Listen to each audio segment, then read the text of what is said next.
What exactly does the Second Amendment mean when it says keep and bear arms? We're going to find out in this video as we dive deep into the U.S. Supreme Court's decision, Heller versus D.C.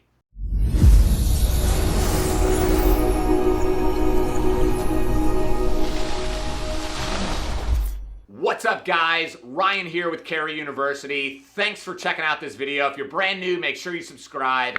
And in this playlist, we're breaking down exactly what the Second Amendment means so that you understand your rights as an American. We are in a fight for our lives right now as we defend the Second Amendment from these gun-grabbing lunatics. And if you don't know exactly what your rights are, it'll be very easy for them to take them away. One of the most highly contested points of the Second Amendment is what types of firearms did the Founding Fathers intend to protect? Some argue that only muskets or muzzle-loading guns are protected under the Second Amendment,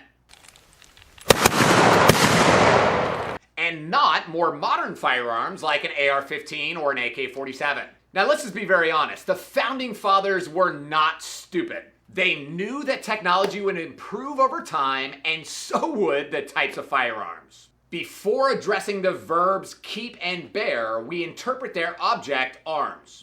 The 18th century meaning is no different from the meaning today.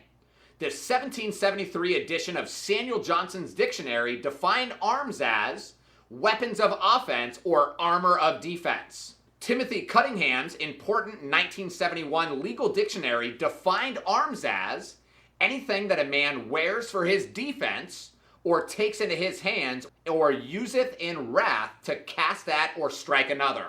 U.S. Supreme Court, Heller versus D.C., page 7. Some have made the argument bordering on ferocious that only those arms in existence in 18th century are protected by the Second Amendment. We simply do not interpret constitutional rights that way. Just as the First Amendment protects more modern forms of communications, and the Fourth Amendment applies to modern forms of speech, the Second Amendment extends prima facie to all instruments that constitute bearable arms, even those that were not in existence at the time of the founding. U.S. Supreme Court, Heller versus D.C., page number 8. Thank God our constitutional rights are not limited to the technology that was available only in the 18th century. If it were true, we would only have a First Amendment right to freedom of speech in face-to-face conversations, or maybe in a letter. But the First Amendment would not apply to conversations on a telephone, text message, or even social media. This means that the Second Amendment also protects my AR-15, my AK-47s, and many other firearms in the exact same way that it protects my muzzle-loading pistol. So what does keep and bear arms mean? We turn to the phrase keep and bear arms. Johnson defined keep as, most relatively, to retain, not to lose, and to have in custody. Johnson, 1095. Webster defined it as to hold, to retain in one's power or possession. No party has appraised us of any idiomatic meaning of keep arms. Thus, the most natural reading of keep arms in the Second Amendment is to have weapons. U.S. Supreme Court, Heller versus D.C. Now, if you guys are a fan of Family Guy, you probably remember the episode where the Founding Fathers are discussing how every American has a right to hang a pair of bear arms on their wall. All right, we're done. You think the language in the Second Amendment is clear enough? You know, about the right to bear arms? Of course it's clear. Every American has the right to hang a pair of bear arms on their wall. How could that possibly be misconstrued? All right, fantastic then. I think it's pretty funny, but this is not an accurate interpretation of what the Founding Fathers meant by bear arms. At the time of the founding, as now, to bear meant to carry. For our review of founding-era sources, we conclude that this natural meaning was also the meaning that bear arms had in the 18th century. In numerous instances, bear arms was unambiguously used to refer to the carrying of weapons outside of an organized militia. The most prominent examples are those most relative to the Second Amendment.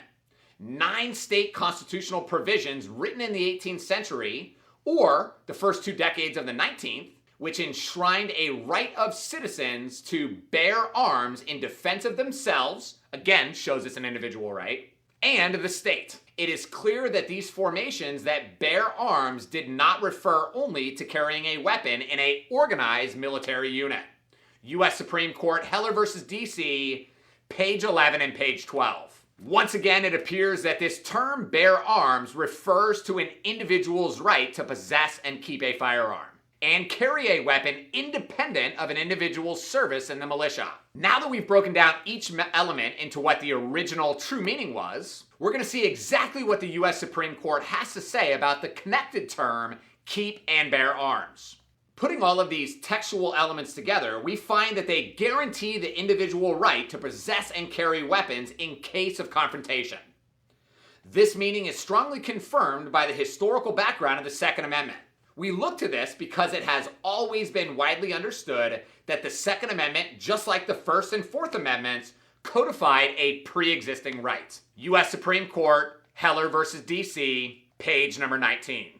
The Founding Fathers did not believe that our right to possess firearms was granted to us by the Bill of Rights. They didn't believe that our right to have guns was granted by the government. In fact, the Founding Fathers believed that our right to own guns is a right granted to us by God. And it's a right that is granted to all people on earth by God. As we said in the United States versus Cruikshank, this is not a right guaranteed by the Constitution. Neither is it in any manner dependent upon the instrument for its existence. The Second Amendment declares that it shall not be infringed. U.S. Supreme Court, Heller v. D.C., page 19. I know this is some super powerful stuff. I hope you guys are enjoying these videos in this playlist. Next week, we're going to answer another really common question, which is, does the government have the right to infringe or regulate our abilities to possess firearms? So thanks for watching, guys. Make sure you subscribe if you're new. Share this video with some anti-gun people, and maybe we can help educate them and get them the true meaning of what this stuff means. Gun owners, we are not all crazy rednecks looking to shoot people. We are simply Americans that want to exercise our God-given right to defend ourselves and our families from evil people. Thanks for watching, guys, and until next time, stay safe.